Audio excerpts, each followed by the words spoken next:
La menace d'une troisième guerre mondiale est-elle prophétique? Un message de l'Église des 144 000, présenté par Irmeyahu. Vous entendrez parler de guerre et de bruit de guerre. Gardez-vous d'être troublés, car il faut que ces choses arrivent. Mais ce ne sera pas encore la fin. Matthieu 24, verset 6.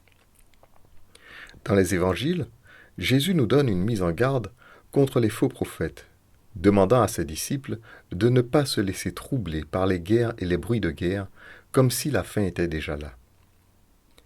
Dès l'entrée du péché dans le monde, les guerres et conflits en tout genre n'ont jamais cessé. Les hommes ont toujours rêvé de paix, et ont souvent pris la paix comme prétexte pour faire la guerre. L'extension de l'Empire romain avait pour nom la Pax Romana, ce qui veut dire la paix romaine. Les guerres de colonisation occidentale étaient données pour des guerres de pacification des peuples dits sous-développés. Bien des empereurs ont fait la guerre au nom de l'unité et de la paix. Jamais aucun ne s'est dit qu'il faille respecter les frontières et la culture des autres. De la première venue de Jésus, il y a 2000 ans, jusqu'à nos jours, il y a eu de très nombreuses guerres. Jésus avait donc raison de dire à ses disciples de tous les temps de ne pas se laisser troubler par ces choses. Cependant, le Seigneur nous a aussi laissé des prophéties ponctuant sur des guerres destinées à marquer particulièrement le temps de la fin. Nous les trouvons dans le prophète Daniel et dans l'Apocalypse de Jésus-Christ. Nous lisons dans Daniel les chapitres 12 et 11. Au temps de la fin, le roi du Midi se heurtera contre lui, et le roi du Septentrion fondra sur lui comme une tempête, avec des chars et des cavaliers, et avec de nombreux navires. Il s'avancera dans les terres, se répandra comme un torrent et débordera. Il entrera dans le plus beau des pays, et plusieurs succomberont. Mais Édom, Moab et les principaux des enfants d'Ammon seront délivrés de sa main. Il étendra sa main sur divers pays, et le pays d'Égypte n'échappera point. Il se rendra maître des trésors d'or et d'argent, et de toutes les choses précieuses de l'Égypte. Les Libyens et les Éthiopiens seront à sa suite. Des nouvelles de l'Orient et du Septentrion viendront l'effrayer, et il partira avec une grande fureur pour détruire et exterminer des multitudes. Il dressera les tentes de son palais entre les mers, vers la glorieuse et sainte montagne. Puis il arrivera à la fin sans que personne lui soit en aide. En ce temps-là se lèvera Michaël, le grand chef, le défenseur des enfants de ton peuple. Et ce sera une époque de détresse telle qu'il n'y en a point eu de semblable depuis que les nations existent jusqu'à cette époque. En ce temps-là, ceux de ton peuple qui seront trouvés inscrits dans le livre seront sauvés. Plusieurs de ceux qui dorment dans la poussière de la terre se réveilleront. Les uns pour la vie éternelle, les autres pour l'opprobre, pour la honte éternelle. Ceux qui auront été intelligents brilleront comme la splendeur du ciel, et ceux qui auront enseigné la justice à la multitude brilleront comme les étoiles à toujours et à perpétuité. Daniel chapitre 11, verset 40, jusqu'au chapitre 12, verset 3. Ces textes nous parlent du temps de la fin si clairement qu'il ne peut échapper au lecteur qu'une série de guerres particulières marquera l'histoire finale de notre monde. En effet, ces passages évoquent un temps de détresse jamais égalé, ainsi que la résurrection des morts qui nous signale la fin du monde. Toute la question est pour nous de déterminer si les guerres que nous vivons actuellement sont celles qui marquent ou non le temps de la fin. Pour bien aborder le sujet, remarquons avant tout que lorsque Jésus a déclaré « Vous entendrez parler de guerre et de bruit de guerre, gardez-vous d'être troublés », il avait déjà inspiré au prophète Daniel une série de conflits prophétiques que ses disciples ne devaient pas ignorer. Jésus lui-même évoque une détresse jamais égalée dans le dernier conflit, dans son discours sur la fin des temps, en reprenant les termes mêmes du prophète Daniel. Il nous dit « C'est pourquoi, lorsque vous verrez l'abomination de la désolation dont a parlé le prophète Daniel établi en lieu saint, que celui qui lit fasse attention, alors que ceux qui seront en Judée fuient dans les montagnes, que celui qui sera sur le toit ne descende pas pour prendre ce qui est dans sa maison, et que celui qui sera dans les champs ne retourne pas en arrière pour prendre son manteau. Malheur aux femmes qui seront enceintes, et à celles qui allaiteront en ces jours-là. Priez pour que votre fuite n'arrive pas en hiver ni un jour de Shabbat, car alors la détresse sera si grande qu'il n'y en a point eu de pareil depuis le commencement du monde jusqu'à présent et qu'il n'y en aura jamais. Et si ces jours n'étaient abrégés, personne ne serait sauvé. Mais à cause des élus, ces jours seront abrégés. Matthieu 24, versets 15 à 22. D'après les paroles du prophète Daniel, il y a un temps marqué pour la fin. Nous lisons dans Daniel 8, verset 19. Puis il me dit, « Je vais t'apprendre ce qui arrivera au terme de la colère, car il y a un temps marqué pour la fin. » L'expression « terme de la colère » fait allusion aux 7 derniers fléaux qui, dans le livre de l'Apocalypse, marquent la fin du règne de Satan sur ce monde et son enchaînement dans l'abîme pour 1000 ans avant sa destruction définitive. Mais l'expression qui devrait le plus attirer notre attention est celle signifiée par « le temps marqué pour la fin ». Cette expression est un signe prophétique majeur pour chaque croyant de notre génération, car elle nous indique que nous vivons à proximité du temps de la colère de Dieu et nous invite à la plus grande vigilance. Cette expression, nous la retrouvons 3 fois de suite dans le livre de Daniel. Une fois au chapitre 8 et 2 fois au chapitre 11. Nous lisons. « Puis il me dit, je vais t'apprendre ce qui arrivera au terme de la colère, car il y a un temps marqué pour la fin. » Daniel 8, verset 19. « Les 2 rois chercheront en leur cœur à faire le mal, et à la même table ils parleront avec fausseté, mais cela ne réussira pas, car la fin n'arrivera qu'au temps marqué. » Daniel 11, verset 27. Quelques-uns des hommes sages succomberont afin qu'ils soient épurés, purifiés et blanchis, jusqu'au temps de la fin, car elle n'arrivera qu'au temps marqué. Daniel 11, verset 35. Dans le chapitre 11 de Daniel, l'expression « il y a un temps marqué pour la fin » apparaît 2 fois dans le cours de l'histoire prophétique, au verset 27 et au verset 35, indiquant que ce temps est encore à venir.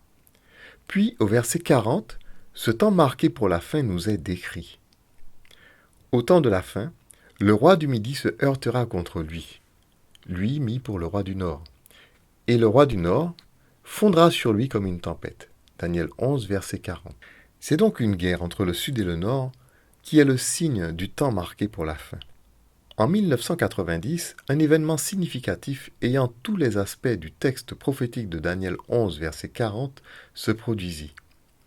Il s'agit d'une guerre qui porta le nom de tempête du désert. Cet événement, aussi connu sous le nom de guerre du Golfe, se déroula comme le décrit Daniel 11. L'Irak, pays du Sud, attaqua le Koweït, pays riche en pétrole. Un tel acte portait préjudice aux intérêts économiques des pays du Nord, les États-Unis d'Amérique et l'Europe occidentale. Ces pays, sous l'égide du président américain George Bush, organisèrent une guerre du nom de tempête du désert pour libérer le Koweït. La similitude avec Daniel 11.40 est frappante, à tout point de vue. Un roi du Sud se heurtant à un roi du Nord, une guerre appelée tempête du désert, faisant écho aux paroles de Daniel, le roi du Nord fondra sur lui comme une tempête. La guerre du Golfe fut en effet une guerre très aérienne, menée par des avions de chasse et des bombardements de missiles lancés depuis des navires de guerre. Un autre texte prophétique de la Bible annonçait le même événement. Il s'agit de la 6e trompette de l'Apocalypse. Le 6e ange sonna de la trompette, et j'entendis une voix venant des 4 cornes de l'autel d'or qui est devant Dieu, et disant au 6e ange qui avait la trompette, « Délie les 4 anges qui sont liés sur le grand fleuve d'Euphrate. » Et les 4 anges qui étaient prêts, pour l'heure, le jour, le mois et l'année, furent déliés afin qu'ils tuassent le tiers des hommes. Apocalypse 9, versets 13 à 15. 4 anges, tout comme 4 vents, désignent dans la Bible les 4 points cardinaux, comme dans Apocalypse chapitre 7, verset 1, ou Matthieu 24, verset 31. Cela montre que c'est l'Euphrate géographique qui est ici désigné, et non l'Euphrate symbolique, qui sont les foules, les nations, les peuples qui soutiennent Babylone la Grande. Ainsi, la 6e trompette de l'Apocalypse nous annonce une guerre sur les rives de l'Euphrate, ce qui fut le cas de la guerre du Golfe, cette guerre particulière que Daniel désigne comme un signe du temps marqué pour la fin. Depuis la première guerre du Golfe en 1990, le signe mentionné dans la 6e trompette annonçant la guerre sur les rives de l'Euphrate n'a eu de cesse de s'accomplir, avertissant les hommes que nous sommes entrés dans le temps marqué pour la fin. Un temps qui nous rapproche du temps de la colère de Dieu, exprimé dans la 7e et dernière trompette. Il y a eu la guerre du Golfe, tempête du désert en 1990, la guerre du Golfe, renard du désert en 2003 avec le fils de George Bush, la guerre contre Daesh en Irak sous la présidence de Barack Obama en août 2014, et la guerre contre la Syrie, toujours en 2014, qui perdure jusqu'à nos jours. Il apparaît que tous les pays occupant les rives de l'Euphrate, et qui sont au nombre de 4, comme les 4 anges de la 6e trompette de l'Apocalypse, sont pris dans les conflits annoncés par le prophète Daniel. L'Irak, la Turquie, la Syrie ainsi que l'Iran, sur l'extuaire de l'Euphrate, un pays depuis longtemps en conflit avec le roi du Nord, représentant les pays occidentaux. Ainsi, le verset 40 du chapitre 11 du livre du prophète Daniel témoigne de concert avec le livre de l'Apocalypse de Jésus-Christ que nous sommes entrés dans le temps de la fin depuis 32 ans déjà. Cela est confirmé par les événements chronologiques du texte de Daniel 11, versets 40 à 45. En effet, la suite de ce texte indique plusieurs pays qui tomberont au pouvoir du roi du Nord. Il étendra sa main sur divers pays, et le pays d'Égypte n'échappera point. Il se rendra maître des trésors d'or et d'argent et de toutes les choses précieuses de l'Égypte. Les Libyens et les Éthiopiens seront à sa suite. Daniel 11, 42 à 43. Suite aux guerres sur les rives de l'Euphrate, le prophète voit le roi du Nord étendre sa main sur divers pays et fait mention de 3 d'entre eux, l'Égypte, la Libye et l'Éthiopie, qui dans le texte biblique représentent l'actuel Soudan. Nous avons vu ces pays devenir des alliés sûrs des pays occidentaux, après avoir été aidés par ces derniers à renverser les gouvernements dits dictatoriaux pour passer à la démocratie. L'Égypte et la Libye ont particulièrement occupé les médias durant ce que l'on a appelé les printemps arabes. Les conflits nés de ces printemps arabes durent encore dans certains pays tels le Yémen, la Syrie et la Libye. Le texte prophétique poursuit en disant « Des nouvelles de l'Orient et du septentrion viendront l'effrayer, et il partira avec une grande fureur pour détruire et exterminer des multitudes. Il dressera les tentes de son palais entre les mers vers la glorieuse et sainte montagne, puis il arrivera à la fin sans que personne lui soit en aide. » Daniel 11, 44 à 45. Dans ce passage, celui qui est effrayé par les nouvelles de l'Est et du Nord n'est autre que le roi du Nord. Non parce que son pays est attaqué directement, mais parce que des bruits de guerre lui parviennent de l'Est et du Nord. Une fois de plus, la prophétie coïncide avec les événements contemporains.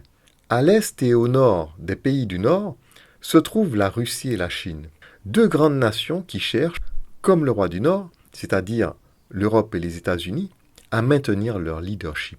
La Russie, voulant garder ses frontières de l'avancée de l'OTAN dans les pays de l'Est, est entrée en guerre contre l'Ukraine pour freiner les velléités d'expansion de l'OTAN vers l'Est. Désormais, un conflit d'une ampleur jamais atteinte en matière de guerre menace le monde, préparant l'accomplissement de la prophétie de Daniel et du Seigneur Jésus, annonçant la venue d'un temps de détresse tel qu'il n'y en a jamais eu depuis le commencement du monde jusqu'à ce jour. En ce temps-là se lèvera Michael, le grand chef, le défenseur des enfants de ton peuple, et ce sera une époque de détresse telle qu'il n'y en a point eu de semblable depuis que les nations existent jusqu'à cette époque. En ce temps-là, ceux de ton peuple qui seront trouvés inscrits dans le livre seront sauvés. Daniel 12, verset 1. Priez pour que votre fuite n'arrive pas en hiver ni un jour de Shabbat. Car alors la détresse sera si grande qu'il n'y en a point eu de pareil depuis le commencement du monde jusqu'à présent et qu'il n'y en aura jamais. Et si ces jours n'étaient abrégés, personne ne serait sauvé.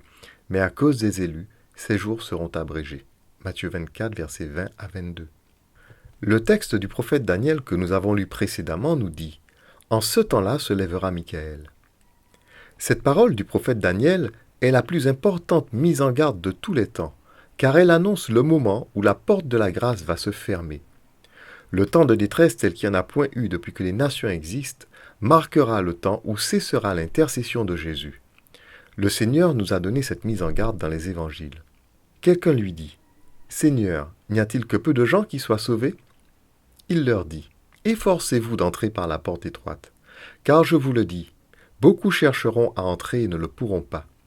Quand le maître de la maison se sera levé et aura fermé la porte, et que vous, étant dehors, vous commencerez à frapper à la porte, en disant « Seigneur, Seigneur, ouvre-nous !»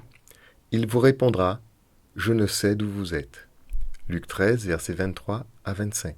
Les folles dirent aux sages « Donnez-nous de votre huile, car nos lampes s'éteignent. » Les sages répondirent « Non, il n'y en aurait pas assez pour nous et pour vous. Allez plutôt chez ceux qui en vendent et achetez-en pour vous. » Pendant qu'elles allaient en acheter, l'époux arriva. Celles qui étaient prêtes entrèrent avec lui dans la salle des noces et la porte fut fermée. Plus tard, les autres vierges vinrent et dirent « Seigneur, Seigneur, ouvre-nous !» Mais il répondit « Je vous le dis en vérité, je ne vous connais pas. Veillez donc, puisque vous ne savez ni le jour ni l'heure. Matthieu 25, versets 8 à 13. L'approche du temps de détresse tel qu'il n'y en a point eu depuis que les nations existent est le signe que la fermeture de la porte de la grâce est imminente. Quoi de plus terrifiant que la menace d'une guerre nucléaire, avec des armes de destruction massive jamais fabriquées auparavant? Tout montre que le temps de détresse tel que les nations n'en ont jamais connu est proche, et que le salut de Dieu n'est pas loin. Le prophète Ésaïe nous dit « Levez les yeux vers le ciel et regardez en bas sur la terre, car les cieux s'évanouiront comme une fumée, la terre tombera en lambeaux comme un vêtement, et ses habitants périront comme des mouches. Mais mon salut durera éternellement, et ma justice n'aura point de fin. » Ésaïe 51, verset 6. Ne nous étonnons pas du grand nombre de prophéties qui s'accomplissent en ce moment. Le Seigneur est véritablement à la porte et sur le point de se lever pour venir chercher ceux qui lui obéissent. Outre ces guerres, le monde est devenu comme Sodome et Gomorrhe. Les familles sont disloquées, les jeunes sont rebelles à leurs parents, irreligieux. L'amour du plus grand nombre se refroidit. Le contrôle des États sur les personnes par la marque de la bête se précise. Les éléments de la nature se corrompent à cause des activités mercantiles de ceux qui ont l'amour de l'argent, et la religion se compromet et sème la confusion de Babylone la Grande. Tout nous dit que le Seigneur est proche. Bientôt, ceux qui auront sacrifié leur vie pour la vérité recevront leur récompense de la main du Seigneur. Plusieurs de ceux qui dorment dans la poussière de la terre se réveilleront, les uns pour la vie éternelle, les autres pour l'opprobre, pour la honte éternelle. Ceux qui auront été intelligents brilleront comme la splendeur du ciel, et ceux qui auront enseigné la justice à la multitude brilleront comme les étoiles à toujours et à perpétuité. Toi, Daniel, tiens secrète ces paroles et scelle le livre jusqu'au temps de la fin. Plusieurs alors le liront, et la connaissance augmentera. Daniel 12, versets 2 à 4. Amen.